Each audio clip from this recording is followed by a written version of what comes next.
अजित पवारांच्या निधनानं संपूर्ण महाराष्ट्रावर शोककळा पसरली आहे. या धक्क्यातून राज्य अद्याप सावरलेलं नाहीये. बारामती येथील विद्या प्रतिष्ठानच्या प्रांगणात अजित पवारांवर शासकीय इतमामात अंत्यसंस्कार करण्यात आले. पवार कुटुंबियांचं दुःख हलकं करण्यासाठी राज्यातील सर्वच प्रमुख राजकीय पक्षांचे नेते बारामतीत दाखल झाले होते. अंत्यसंस्कारानंतर वातावरण अधिक गंभीर झालंय. पवार कुटुंबीय शोकसागरात बुडालं आहे.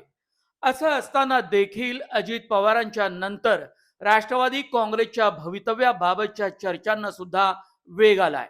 दरम्यान शुक्रवारी मुख्यमंत्री देवेंद्र फडणवीस यांच्या सोबत राष्ट्रवादी काँग्रेसचे प्रफुल्ल पटेल, सुनील तटकरे, छगन भुजबळ, हसन मुश्रीफ, धनंजय मुंडे यांची वर्षा या निवासस्थानी भेट झाली. या भेटीत नेमकं काय घडलं याची उत्सुकता सर्वांनाच लागून राहिली असताना प्रफुल्ल पटेलांनी सर्व काही सांगूनच टाकलं. आज अजूनही राजकीय शोक आहे. आज तिसरा दिवस आहे. तिथे त्यांच्या काही घरचाही कार्यक्रम चालू आहे. तेव्हा आम्ही आता सुनेत्रा वहिनीशी पण बोलावं लागेल की नाही आम्हाला त्यांच्या परिवारची पार्थ पवार आहे, जय पवार आहे, सुनेत्रा वहिनी आहे, त्यांच्याशी पण बोलावं लागेल. आम्ही त्यांच्याशी बोलणार आहोत. पण आजच्या दिवस किमान त्यांच्या घरचे जे कार्यक्रम आहे ते आटोपून मग आम्ही त्यांच्याशी शक्य असेल तर रात्री किंवा उद्या बोलायचा प्रयत्न करू. आणि लवकरात लवकर ही जागा आम्हाला भरायची आहे. आणि मी हे पण परत सांगतो की माझी पण भावना आणि आमच्या पक्षातल्या आणि जनतेची जी भावना आहे त्याच्या अनुरूपच आमच्या योग्य निर्णय होणार आहे. राष्ट्रवादीचे राष्ट्रीय अध्यक्ष आणि उपमुख्यमंत्री पदाचा निर्णय यावर पक्षात चर्चा होणार असली तरी नेत्यांमध्ये मात्र सुनेत्रा पवार यांच्या नावावर सहमती होत असल्याची सूत्रांची माहिती आहे. स्पष्ट कुणीही सध्या बोलत नसलं तरी मंत्री नरहरी झिरवळ यांचं सूचक वक्तव्य बरंच काही सांगून जातं. राष्ट्रवादीत म्हणून नाही तर कालचं जे मी बघितलं, अंत्यविधीपर्यंत स्मशान शांतता होती. कोणी कोणाला बोलत सुद्धा नव्हतं. काय चाललंय, कसं होईल ह्याची सुद्धा चर्चा नव्हती.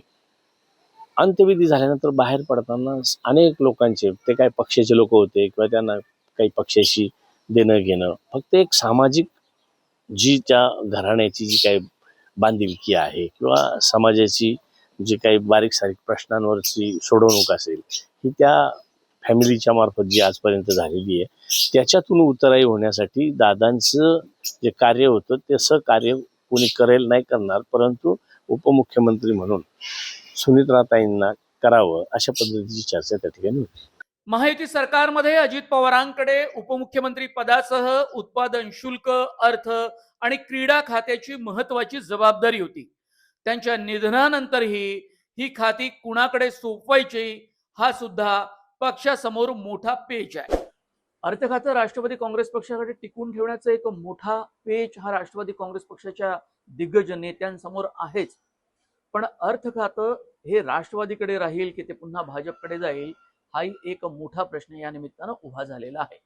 राज्याचे मुख्यमंत्री देवेंद्र फडणवीस अर्थ खातं पुन्हा एकदा राष्ट्रवादी काँग्रेस पक्षाकडे देतील का हा सर्वात मोठा प्रश्न आहे. कारण हे खातं अत्यंत महत्वाचं आहे आणि ते महायुतीमध्ये तिन्ही पक्षांसाठी खूप जास्त महत्वाचं आहे.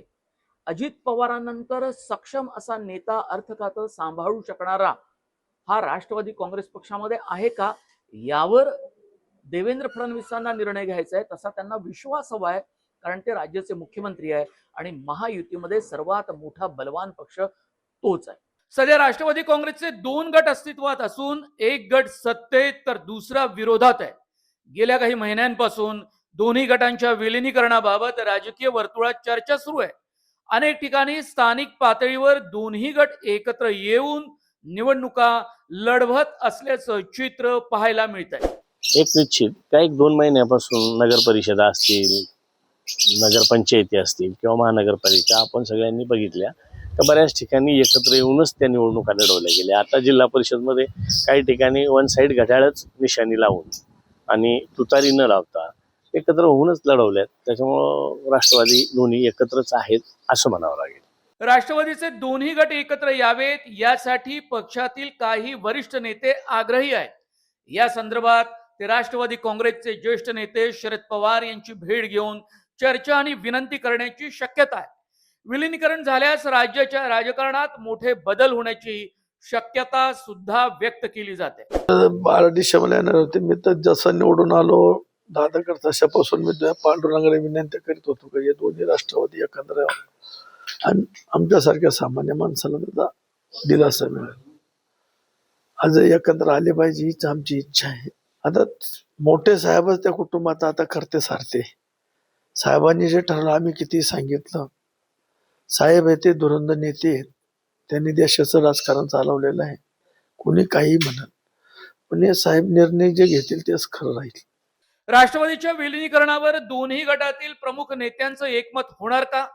अजित पवारांच्या पश्चात पक्षाचं नेतृत्व कुणाकडे जाणार? नव्या नेतृत्वाला सर्व नेत्यांची सहमती मिळणार का? विलिनीकरण झाल्यास शरद पवारांचा गट पुन्हा सत्तेत सहभागी होणार का? असे अनेक प्रश्न सध्या राजकीय चर्चेच्या केंद्रस्थानी आहेत. येत्या काळात राष्ट्रवादी काँग्रेसची दिशा आणि राज्याचं राजकारण कोणत्या वळणावर जाणार याकडे संपूर्ण महाराष्ट्राचं लक्ष लागलंय. Bureau report, Navrashtra digital, Mumbai.